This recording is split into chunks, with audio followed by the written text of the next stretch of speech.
मालेगांव शहर में लॉकडाउन और कोरोना की वबा के सबब पैदा हुए बहरान से तंग आकर खुदकुशी करने का मामला सामने आया है। एक 50 साल ऑटो रिक्शा ड्राइवर ने फांसी लगाकर खुदकुशी कर ली है। कोरोना की वबा और लॉकडाउन की वजह से कई लोग बेरोजगार हुए हैं।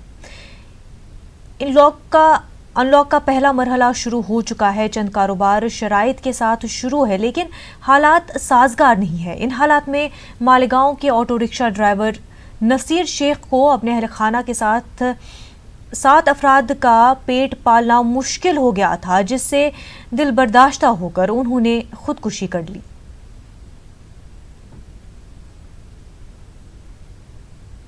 शेख नसीर शेख वजीर ने लॉकडाउन के चलते हुए 3 महीने से रिक्शा बंद होने की वजह से बहुत परेशान हाल थे। उनकी वालदा की तबीयत ख़राब थी, उनके छोटे छोटे बच्चे भूख से परेशान थे। इसी के चलते उन्होंने टेंशन में कल खुदकुशी कर ली। जो है बैंक से लोन लिया हुआ है, 2 लड़के हैं 3 लड़की है। अच्छा, तो रिक्शा का लोन के पैसे वगैरह भी लोन का पैसा वगैरह भी बाकी देने के।